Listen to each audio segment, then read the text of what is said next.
Hello friends, आज मैं आपके साथ एक और टॉपिक लेके आया हूँ और टॉपिक का नाम है मैरिन इंश्योरेंस कॉन्ट्रैक्ट्स। तो सिंपल वर्ड्स में मैरिन इंश्योरेंस कॉन्ट्रैक्ट्स क्या होता है। लॉन्ग क्वेश्चन में मैरिन इंश्योरेंस के बारे में आपको बताऊंगा, एसेंशियल फीचर्स बताऊंगा, सारी टर्म्स एंड कंडीशंस बताऊंगा। लॉन्ग क्वेश्चन में किस हिसाब से आपने अटेम्प्ट करना है ये बताऊंगा। शुरू करने से पहले दो बातें। पहली बात कि अगर ये वीडियो एआई वॉइस में सुन रहे हैं आप, तो वीडियो की सेटिंग्स में जाके ओरिजिनल वॉइस सुन सकते हैं। पॉइंट नंबर टू, इस चैप्टर के सारे लिंक्स आपको इस वीडियो की डिस्क्रिप्शन में मिल जाएंगे। तो चलिए शुरू करते हैं। एक अच्छे क्वेश्चन को अटेम्प्ट करने के लिए आपको इंट्रोडक्शन लिखनी बहुत ज़रूरी है। तो इंट्रोडक्शन से शुरू करते हैं। Marine insurance is one of the oldest form of insurance originating from the need to protect goods, ships and freight against losses arising from the perils of the sea। ये जो मैरिन इंश्योरेंस है ये one of the oldest type of insurance है, जो कि history में काफ़ी पुरानी, हज़ारों साल पुरानी है। इसमें बेसिकली जो भी हम एक जगह से दूसरी जगह सामान लेके जाते थे, उस सामान की इंश्योरेंस, या किश्ती जो शिप है उसकी इंश्योरेंस, या फिर जो भी पैरल्स ऑफ सी से जो खतरे हैं हमें, उसकी जो इंश्योरेंस है वो की जाती थी। ठीक है। As global trade expanded, marine insurance developed into a highly specialized branch of insurance governed by specific principles, laws and international practices। जैसे जैसे ग्लोबलाइजेशन बढ़ी, ग्लोबल ट्रेड बढ़ा, वैसे वैसे ये जो मैरिन इंश्योरेंस है ये और ज़्यादा स्पेशलाइज्ड या सोफिस्टिकेटेड होती गई। और जो ये जो मैरिन इंश्योरेंस है it is governed by specific principles. ये कुछ असूल मतलब प्रिंसिपल्स पे बेस्ड है, और कुछ कानून है उन पे बेस्ड है, और इंटरनेशनल तरीके से जो प्रैक्टिसेस होती हैं मैरिन इंश्योरेंस की उसके ऊपर बेस्ड होती है। A marine insurance contract is a legal agreement between the insurer and the insured, whereby the insurer undertakes to indemnify the insured against the maritime losses in consideration of a premium subject to terms of the contract। तो marine insurance contract एक legal agreement है between insurer and insured. मतलब जो insurer है मतलब जो policy दे रहा है, मतलब इंश्योरेंस कंपनी, और इंश्योर्ड जिसने पॉलिसी ली है, जिसमें जो इंश्योरर है वो ये कहता है कि आपका जितना भी नुकसान हुआ वो मैं भरूंगा subject to terms and conditions of the contract, मगर उसके बदले आपको एक प्रीमियम देना पड़ेगा। ठीक है। तो अब nature and scope of maritime insurance contracts क्या होता है। A maritime insurance contract can cover number one, या ए शिप जिसको हल इंश्योरेंस कहते हैं, protects the vessel itself against the marine risk, जिसको शिप सबसे पहले शिप जिसको हल इंश्योरेंस कहा जाता है, इससे जो वेसल है उसको प्रोटेक्ट किया जाता है against any type of risk. दूसरा आ जाता है कार्गो, तो इसमें कार्गो इंश्योरेंस होती है। इट कवर्स गुड्स और मर्चेंडाइज बीइंग ट्रांसपोर्टेड, जो एक जगह से दूसरी जगह पे ट्रांसपोर्ट कर रहे हैं गुड्स, उसकी इंश्योरेंस करना, that is cargo insurance. Next, freight insurance. It covers the loss of freight revenue due to non delivery of goods, कि अगर हम डिलीवरी ऑफ गुड्स नहीं कर पाए तो फ्रेट इंश्योरेंस हमें जो हमारा प्रीमियम है उसके बदले हमें जो भी हमारा नुकसान हुआ है वो भरपाई कर देती है। Next, liability, that is protection and indemnity insurance. It covers ship owners against liability to third parties, के जो थर्ड पार्टीज की लायबिलिटीज हैं जो शिप ओनर्स की, उनको कवर करती है। समझ की बात। The scope of coverage may extend to number one, losses occurring on the high seas, inland waterways, or during transit connected to sea voyages। So simple words में जो भी इसमें लॉस होगा ये समुद्र के अंदर भी हो सकता है, इनलैंड वाटरवेज में भी हो सकता है, या ड्यूरिंग ट्रांजिट उसमें भी हो सकता है। तो किसी भी टाइप का लॉस इसमें इंक्लूडेड है। तो इसमें सेकंड पार्ट आ जाता है पेरिल्स सच एज फायर हो जाना, या कॉल्यूजन हो जाना किसी और किश्ती से, या सिंकिंग, पायरेसी मतलब जो पायरेट्स हमला वगैरह कर देते हैं, जेटिसन स्टॉर्म्स एटसेट्रा, इन सब की वजह से जो भी नुकसान होगा वो सारा का सारा इंश्योरेंस के अंदर कवर हो जाता है। अब इन essentials of a marine insurance contract क्या है, ऐसी कौन सी चीज़ें जो मैरिन इंश्योरेंस कॉन्ट्रैक्ट में होनी ही होनी चाहिए। सिंपल वर्ड्स में एसेंशियल एलिमेंट्स क्या हैं इसके। For a marine insurance contract to be valid certain conditions must be fulfilled. कौन कौन सी। Number one, insurable interest, very important. The insured must have legal or equitable relationship with the subject matter of insurance, giving them a financial interest in its safety। तो simple words में insurable interest होना चाहिए आपका।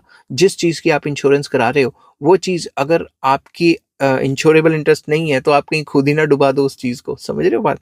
तो simple words में आपका उस चीज़ के अंदर फाइनेंशियल इंटरेस्ट एंड कह सकते हो कि इंश्योरेबल इंटरेस्ट होना चाहिए। अगर वो सेफ जाएगी तो आपका फ़ायदा होगा। ठीक है। Insurable interest must exist at the time of loss. जब भी लॉस हो रहा है तो आपका इंश्योरेबल इंटरेस्ट होना चाहिए ताकि आप उसको लॉस को मिनिमाइज कर सको, ठीक है। सेकंड आ जाता है utmost good faith, both parties must disclose all material facts fully and honestly. दोनों की दोनों पार्टीज बता देंगी कि भाई हमारा ये टर्म्स एंड कंडीशन है, कंपनी बता देगी और इतना प्रीमियम है, और दूसरी तरफ जो इंश्योर्ड पर्सन है वो ये बता देगा कि भाई मैंने यहाँ से यहाँ जाना है, इसके बीच में मेरे को ये रास्ता अपनाना है और ऐसे ऐसे करके मैं जाऊँगा, जो सारे के सारे गुड्स हैं वो मैं ये लेके जा रहा हूँ, एक्सप्लोजिव हैं या नॉन एक्सप्लोजिव हैं, वो सारा बता देगा, ठीक है। For example nature of goods, route of voyage and past losses, conditions of vessels etcetera, वो सारी चीज़ें डिस्क्लोज करेगा ताकि कंपनी देख ले भाई इसमें ज़्यादा रिस्क है तो वो ज़्यादा प्रीमियम ले लेगी, कम रिस्क है तो कम प्रीमियम ले लेगी। Next indemnity, very important, the insurer agrees to compensate the insured to the extent of actual loss without allowing any profit from the insurance। तो इंश्योरेंस, ये जो मैरिन इंश्योरेंस है ये कोई प्रॉफिट कमाने का जरिया नहीं है, बट जितना भी लॉस हुआ होगा, एक्चुअल लॉस हुआ होगा, जो भी इवेंट हुआ है उसकी वजह से, उसी को कंपनसेट करने का तरीका है। Next marine adventure, very important, the contract must relate to marine adventure which involves exposure to maritime perils. तो सिंपल वर्ड्स में मैरिन एडवेंचर होना चाहिए, ये नहीं कि किश्ती एक ही जगह खड़ी है, ठीक है, किश्ती एक जगह से दूसरी जगह जाएगी तभी होगा ना, तो मैरिन एडवेंचर इन्वॉल्व होना चाहिए जिसमें कि किश्ती एक्सपोज हो गई वेरियस टाइप्स ऑफ रिस्क से। Next lawful consideration, the premium must be paid and the contract must be for a legal purpose. Contract जो है वो लीगल पर्पस के लिए होना चाहिए, और एक प्रीमियम देगा कौन, जो इंश्योर्ड पर्सन है वो इंश्योरर को कंसिडरेशन देगा, मतलब प्रीमियम देगा, और जो मकसद है वो लॉफुल होना चाहिए। ये नहीं कि मैं यहाँ से जा रहा हूँ किसी और किश्ती पे अटैक करने, उसको लूटने, और उसके लिए मैंने अपनी इंश्योरेंस करा ली, मैरिन इंश्योरेंस करा ली, ठीक है, ऐसा नहीं चलता। Next features of marine insurance contracts, तो सबसे पहला फीचर है subject to marine insurance act 1963। तो जितने भी मैरिन इंश्योरेंस जो कॉन्ट्रैक्ट्स हैं वो बेस्ड होंगे मैरिन इंश्योरेंस एक्ट 1963 के अंडर, उसके बाहर नहीं हो सकते। Written in the form of a policy document, written होना चाहिए और एक प्रॉपर पॉलिसी डॉक्यूमेंट होना चाहिए।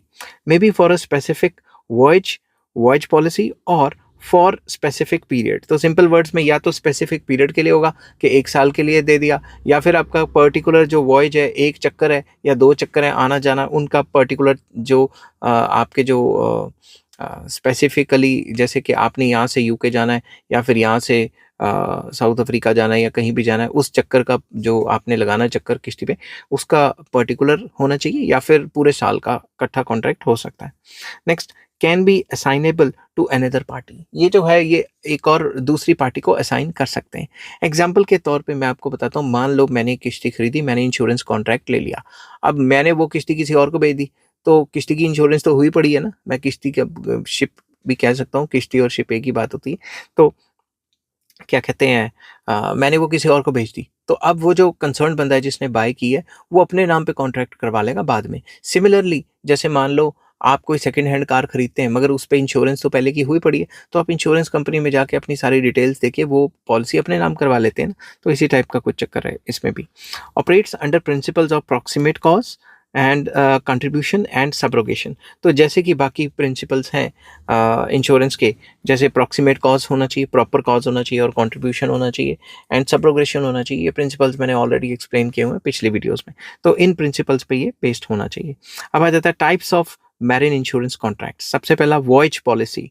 वॉयज पॉलिसी में क्या है, it covers the subject matter for a specific voyage. Specific voyage मतलब 1 चक्कर लगा रहे हो आप, यहाँ से सामान छोड़ के आ रहे हो और वापस आ रहे हो, ठीक है, किसी और कॉन्टिनेंट में जा रहे हो, कंट्री में जा रहे हो, वहाँ सामान छोड़ के वापस आ रहे हो, तो सिर्फ उसी जो वॉयज है उसको जो कवर करती है पॉलिसी, उसको वॉयज पॉलिसी कहा जाता है। Next time policy, it cover subject matter for a specific या स्पेसिफाइड टाइम पीरियड। 1 साल की पॉलिसी करा दी, इसमें चाहे जितने मर्जी चक्कर लगाओ।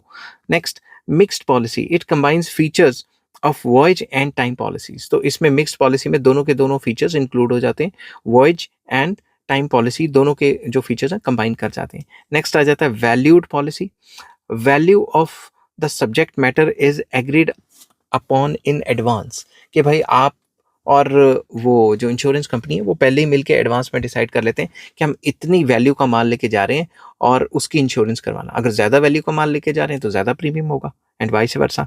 Next, unvalued policy. Value is not fixed, assessed after loss. तो वैल्यू पहले से फिक्स नहीं होती, बट जब लॉस हो जाता है उसके बाद असेस की जाती है। ये भी एक टाइप की पॉलिसी है। Next, floating policy only describes general terms. Specific ships are declared later. Specific shipments are declared later.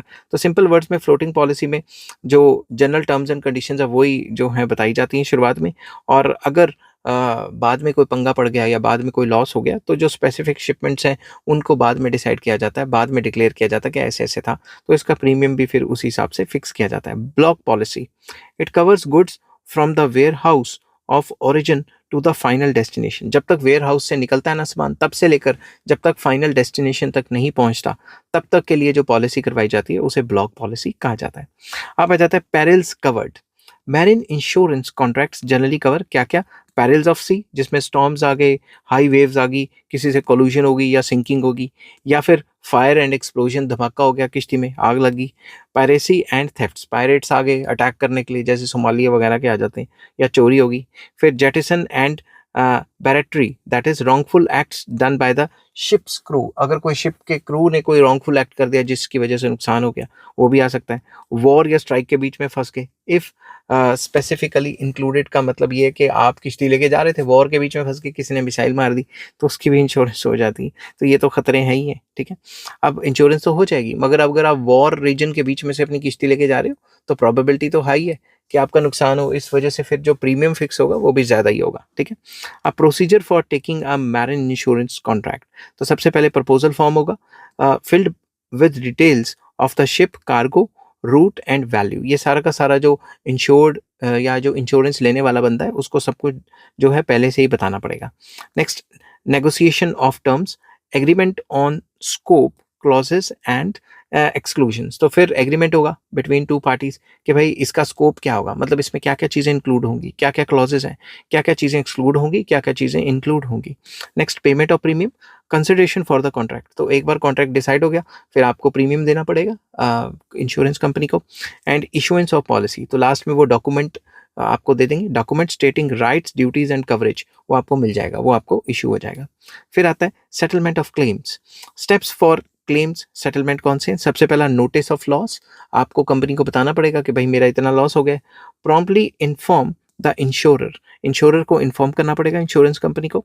दूसरा, सबमिशन ऑफ डॉक्यूमेंट्स, सारे डॉक्यूमेंट्स जो हैं सबमिट करवाने पड़ेंगे, जैसे कि bill of lading, invoice, survey report and policy copy. वो सारी डॉक्यूमेंट्स जो हैं आपको इंश्योरेंस कंपनी को देने पड़ेंगे, जमा करवाने पड़ेंगे।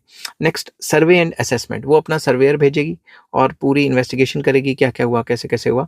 Insurer investigates and assesses loss, वो अपने हिसाब से देखेगा कि कितना लॉस इसको एक्चुअल में हुआ है, अपना सर्वेयर भेज के। Next, indemnity payment, compensation paid according to the policy terms, जो भी पॉलिसी टर्म्स हैं उसके हिसाब से कंपनसेशन दी जाएगी। कंपनसेशन दी जाएगी, ज़्यादा पैसा नहीं दिया जाएगा, सिर्फ जितना लॉस हुआ है उतना ही दिया जाएगा, ठीक है। अब आ जाता है importance of marine insurance contracts. Marine insurance contracts की इंपॉर्टेंस इतनी ज़्यादा क्यों है? It facilitates international trade by reducing risk, इसकी वजह से इंटरनेशनल ट्रेड और ज़्यादा बढ़ता है और रिस्क कम से कम हो जाता है। It provides financial security to ship owners, exporters and importers. तो जो एक्सपोर्टर इम्पोर्टर हैं, शिप ओनर्स हैं, उनको भी ये जो है रिस्क को कम करने का तरीका है, उनको सिक्योरिटी प्रोवाइड करवाता है, उनको कंपनसेट करता है अगर उनका लॉस हुआ हो तो। एनकरेजेस इन्वेस्टमेंट इन शिपिंग, तो शिपिंग बिजनेस में इन्वेस्टमेंट्स को बढ़ावा देता है, क्योंकि अगर आपने इंश्योरेंस पॉलिसी ले ली है तो आप रिस्क फ्री हो गए। Fourth point, protects national economic interests by safeguarding goods in transit. तो गुड्स इन ट्रांजिट को एनकरेज करता है, ट्रेड को एनकरेज करता है, जिसकी वजह से जो नेशनल इकोनॉमिक इंटरेस्ट हैं वो बेटर होते हैं। तो सिंपल वर्ड्स में देश की तरक्की के लिए काफ़ी इंपॉर्टेंट रोल प्ले करता है। अब इस टॉपिक को कंक्लूड करते हैं। Marine insurance contracts are a critical part of maritime commerce, offering protection against the unpredictable and often catastrophic risk of sea transport. Simple words में sea transport में जो भी रिस्क है उसको कवर करता है, और मैरीटाइम कॉमर्स को मतलब जो समुद्री जहाज़ों के थ्रू जो इंटरनेशनल ट्रेड होता है उसको बढ़ावा देता है, ठीक है। Governed by principles of insurable interest, utmost good faith and indemnity, they ensure that parties engaged in maritime adventure can operate with greater confidence, security and stability in global trade. Simple words में ये जो maritime insurance है ये किन असूलों पे based है? पहला, insurable interest होना चाहिए, आटमोस्ट गुड फेथ होना चाहिए, और इंडेमनिटी के ऊपर बेस्ड है, जिसकी वजह से जो भी पार्टीज़ हैं वो और कॉन्फिडेंस होकर काम करती हैं, क्योंकि उनको पता है कि अगर नुकसान हो गया तो जो इंश्योरेंस कंपनी है वो भरपाई कर देगी, जिसकी वजह से जो ये जो बिज़नेस है वो काफ़ी फल-फूल रहा है। आई होप ये वीडियो आपको पसंद आई होगी। अगर पसंद आती है तो please like, share and subscribe. Take care, bye bye.